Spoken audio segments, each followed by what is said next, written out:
Hello, everyone. Gail Polubiec, CEO and founder of Interview Academy, coming back to you for part 4 of our 5-part video series, Master the 5 Toughest Job Interview Questions. Now, we've covered why do you want to work here, what's your salary expectation, and what's your greatest weakness. Those are tough things. They really are. But I'm going to tell you, this question that we're going to cover today is so tough that I'm actually going to cover it in this video and the next one, because it is sort of a 2-part question. So the question we're going to cover today is, tell me about yourself. Sounds like kind of a layup, I know, but would you believe that this is probably the most important question of all? Done right, they will hire you in the beginning of the interview, and all the questions that they have for you are just to verify their choice. That's how powerful your answer to this question can actually be. Well, here's what they really are doing, though. They don't know how important this question is, frankly. What they want is they want a little time to warm up. And, their head's not maybe in the game. They've already interviewed a handful of people. Maybe they're busy thinking of other things in their business. I'm going to tell you, I'm sorry to say, but chances are meeting with you may not be in the forefront of their mind. I could be wrong, but it's amazing how distracted managers are these days. It might be the most important meeting in your day, but sometimes it's not the most important meeting in their day.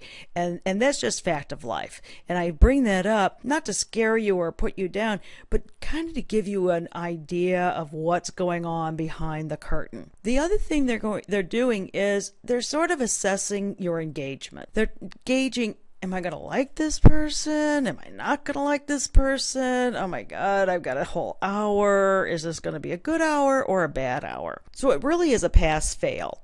It's hard to recuperate after you've maybe given a weak response to this. I mean, you can recover, but if you can nail it out of the park in the very beginning, that's where I say you can actually get them to mentally hire you right after this question. And all the rest of the interview, they're asking questions is to do nothing but merely validate that decision. Here, it's basically curb appeal to them. They want to know, is it worth going inside or not? Real estate agents will say sometimes people have bought this home from the curb appeal at the very beginning, and then all they need to do is just walk in the house just to make sure it's the right floor plan. And it's the same thing with candidates. But before I go too far into this and address this question, I really want to give you just a little bit more information so that you have a good grasp of what is going on when you walk into this meeting. And I think Albert Einstein summed it up perfectly. He said, try not to become a man of success, but rather try to become a man of value. This statement is so important today. You see, the old school methodology of trying to sell yourself, that's where we were trying to become men of success, men, women of success. Now, it is far less important to show your accomplishments, but nowadays, companies and the new school of thought is based on the value that somebody brings to the table. I know it sounds semantics, but it's so much deeper, and I'll share with you some specifics on how this looks to you. But the key is the old school methodology was talking about how to sell yourself. I'm successful. I've been successful here. I'll be successful for you. And unfortunately, it became so many people were saying the same thing. It has become white noise. And so many people have been disappointed because it doesn't translate that way that you're kind of guilty by association. So now what companies are really looking for is they're looking for the talent that can add contribution, becoming the man or woman of value. We're dealing with that success, that old school mentality was really driven by skills, experience, academics, and knowledge. That's just the tip of the iceberg of what makes a true talent that's worthy of acquisition. Companies now, they want confidence. They want to feel secure. And above all, they want to trust you. So these are the components that matter most of all. Top of the surface are the men and women of success. Under the surface, this is when you're touching and becoming that man or woman of value. Top of the surface is talking about the job description, but under every job description lies a problem. This is where the value comes. When you're showing yourself as the person that they have confidence, security, and trust that you can be their problem solver, this is when people get hired. So that's enough of the background, and I think I've belabored the point a little bit, but it's just such an important component of what has driven my success in helping people get hired. The people who truly understand this and drive these meetings in their interviews to focus on the problem, these are the people who are getting hired at top dollar. So that's why I really wanted to share this with you. But let's get back into the answer. Your answer to this question, tell me about yourself. I think it's pretty obvious to a lot of people that they don't want to hear you go on and on about just a regurgitation of your resume, and they don't want to know about your life history either. In a simple form, I think it's best if you just consider SOS. School, occupation, and skills. And they do hit the resume in front of them. So you don't need to go through everything. You just need a brief SparkNote version that talks about your school, your occupation, and your skills.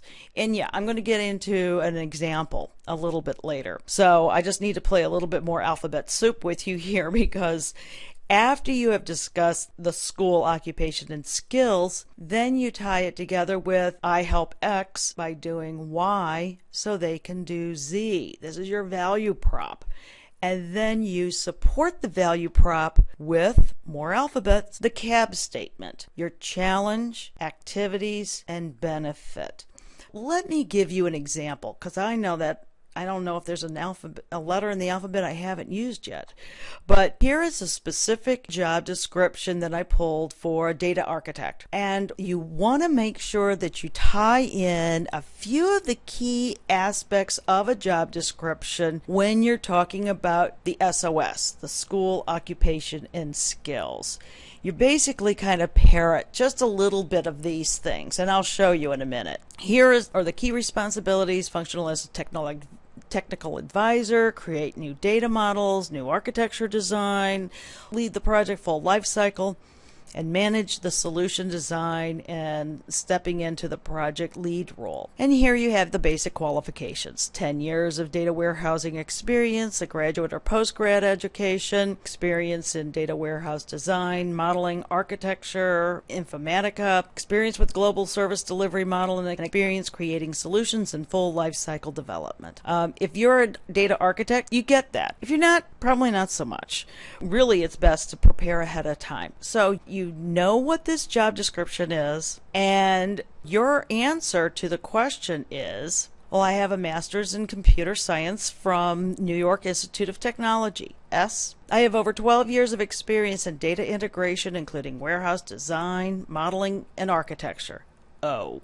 That's it. That is, I don't want to know all the different companies you worked for, just a brief thumbnail of your background. And I'm highly skilled in solution creation, managing, and leading full life cycle development. S. That's just from the job description, right? And basically, I help companies with a strong commitment to growth by leading the architecture, design, and development of the next generation business intelligence and data warehouse environment so that the companies achieve their goals more efficiently, for instance. So there I handled X, Y, and Z, and now I'm going to use the CAB to support that information by saying, for example, my company had a new venture management team come in with some very aggressive growth initiatives. They knew our business intelligence systems were hindering the company's abilities, so they tagged me to clean up the mess and build something they could use. This is the C. This is the company's challenge. It wasn't about what you were supposed to do. It was about what the problem was with the company. This is where you design that plot.